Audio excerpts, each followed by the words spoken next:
This is Ira Schofel here with Warchant.com, Warchant TV, talking to one of the newest Florida State football players who is in the NFL.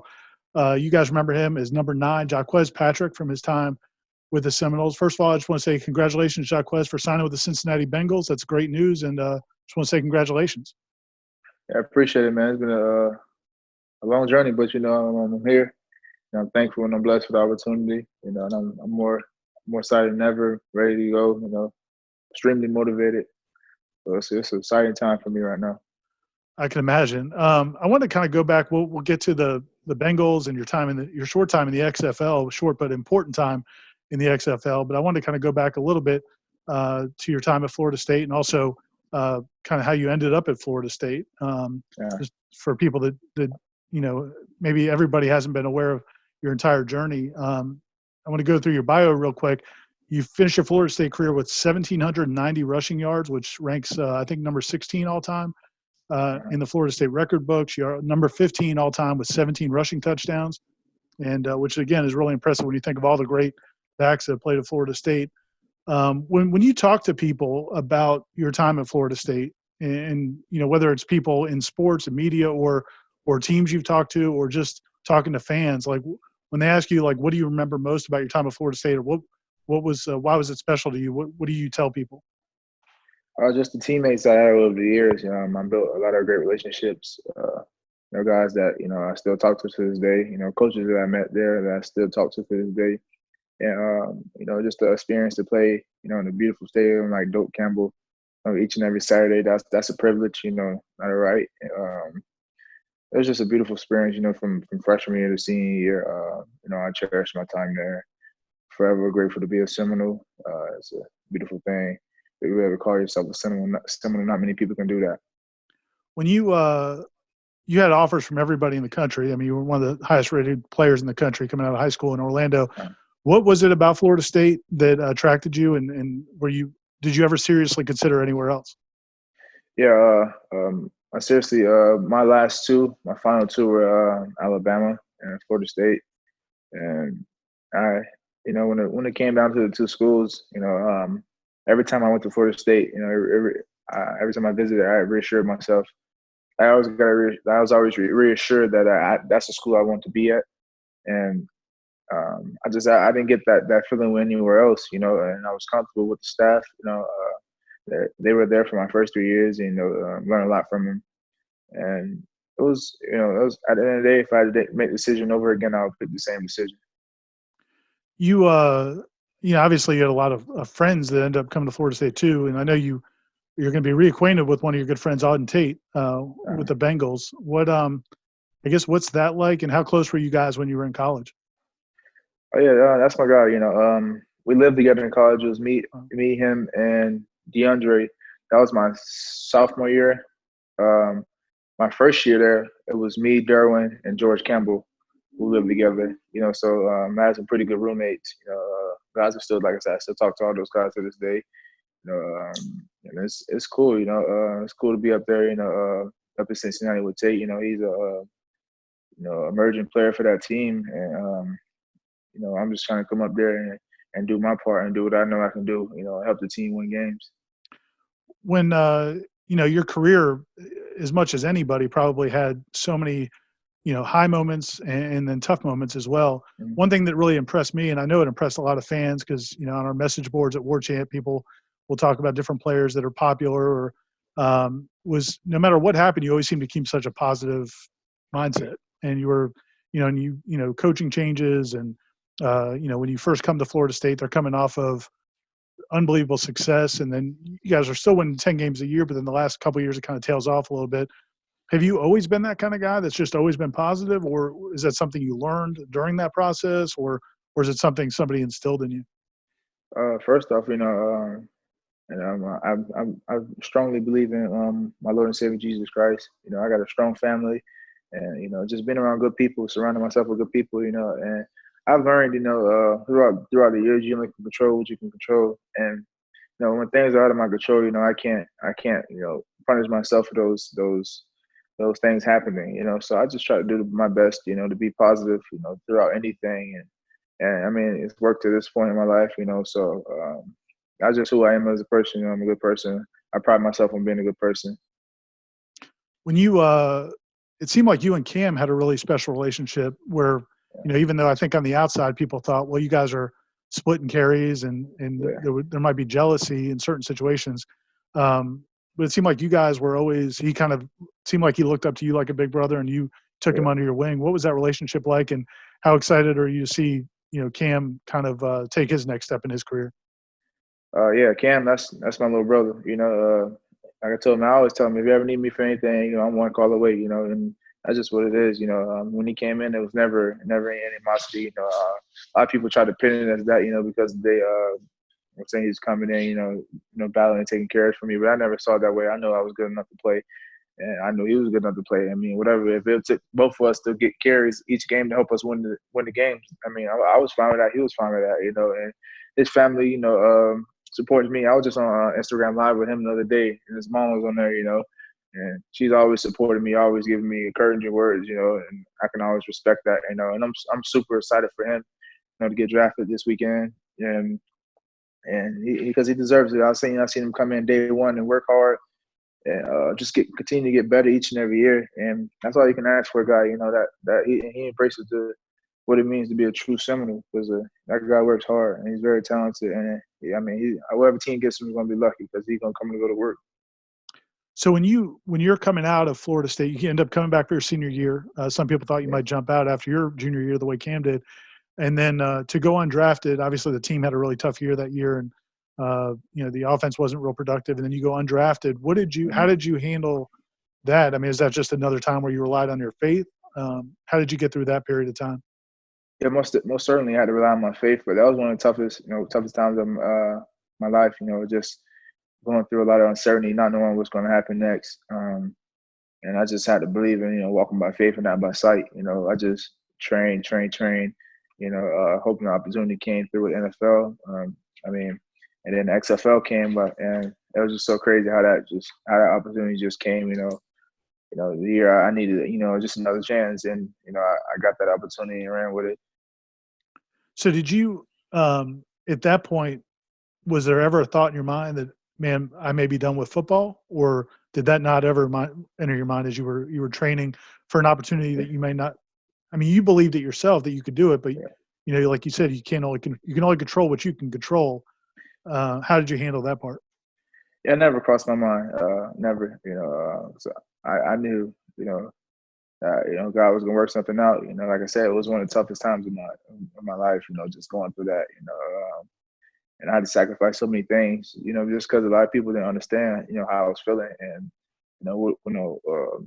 and at that point in life, a lot of people will write you off. A lot of people will count you out, and yes, the belief system, your belief system has to be strong. I believe in myself more than anybody. I don't, and that's just what it is. Besides probably my mom will always believe me no matter what. But I believed in myself more than anybody, and I believed that I was going to, be able to sit here and talk and say, I signed to an NFL team, and that's just what it is. I was strong in my faith, and I just had to keep working and keep working and keep working, and hard work paid off. But the job is not done. Like I said, I'm more motivated than ever, and this is a beautiful moment in my life right now. A lot of hard work paying off. And there's a lot of people I can thank, for helping me get to this point, and because I didn't do this all by myself, so.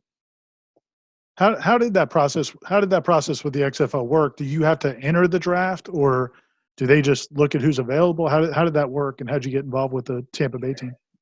Oh yeah, my name was put in the pool. You had to get put in the pool, entered in the pool, and the teams drafted from the pool. I had a couple calls from the teams in the league, and I actually met with the Tampa team before the draft.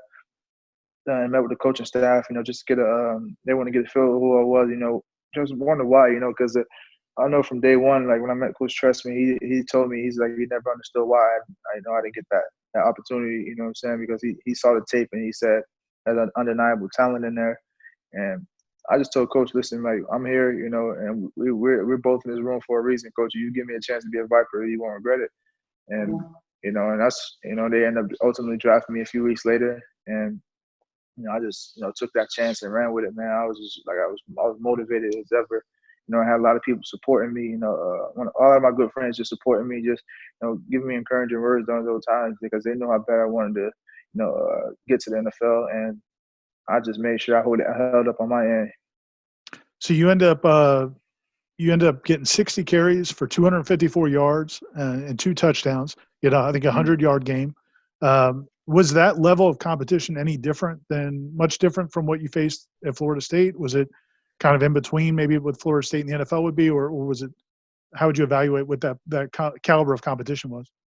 Yeah, it was better because the guys, those guys had pro experience. Some of those guys have been in the league 4 or 5 years, So it would be silly for me to say that it was the same as playing against 18, 19-year-olds, 20-year-olds when these guys have played in the league. But the competition was good. There was a lot of competitive dudes in that league, and I think the league was a good league. First class from everything that they've done. From start to finish. I think the league is a great platform for guys that that go under the radar. After the draft, that go undrafted. Because not everybody can make it in the NFL. That's just the reality of it. And the XFL provided opportunity for guys to stay in the States and play on national TV and on ESPN, Fox Sports. I had a couple moments in the XFL, just because of the exposure they had. I had a couple moments in the XFL, that went viral, shed a light on the things that I was doing in the XFL. And maybe people didn't know I was in the XFL. Those type of moments brought, light to my situation. And, now, I'm just blessed, So what was that when the league ended up having to put on hold and we had all this stuff with the coronavirus and everything? Did you already have a feeling you were going to maybe get interest from NFL teams, or at that point are you thinking you're not sure what's going to happen next? No, well, we had exit meetings, and I talked to the coaches and I directed player personnel guys, and they were telling me teams are going to be interested, just to make sure everything's in order as far as my representation and all that. I made the switch to with my representation. I'm with a guy. My agent is Derek Jackson and Mel Bratton, and so I made that switching, and those guys went to work for me day one, and I had interest from a few teams, and ultimately I ended up signing with Cincinnati, because of the opportunity there. I just felt like it was a good opportunity. I feel like I can go and help that team win games. Melvin Bratton's a Cane, man. Did you guys ever talk about that? Yeah. I'll be giving crap about it. Right now we can't really say much. They up on us, but I know. Listen. I told him this. I got a game against Miami. I told him if I ain't get hurt against that Miami my junior year, I probably would have went for 200 yards. But yeah, he's a good dude though. We always joking back and forth about it, and I'm excited to be working with them. They went to work for me day one. So it's a privilege. That's awesome. That's awesome. So what was it like signing papers? Like when you got the papers, what was that like? It was crazy. Like I just I got they sent the papers over, and man, it's just like you're just looking at it, and it's like, man, it's like a dream. Like that's when reality really sets in when you sign that paper, because that makes it official, and obviously when you put the helmet and stuff on and all that, but when it's making it official, when you sign that paper, man, that was like a dream come true. I had all my family there.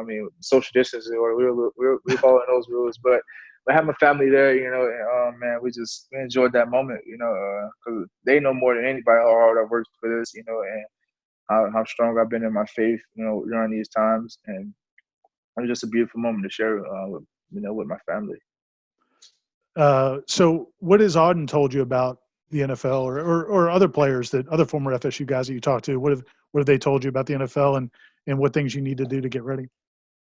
Just going there and be in the best shape of your life, that's the top thing, just going there and be the best shape of your life and be ready to do what you do.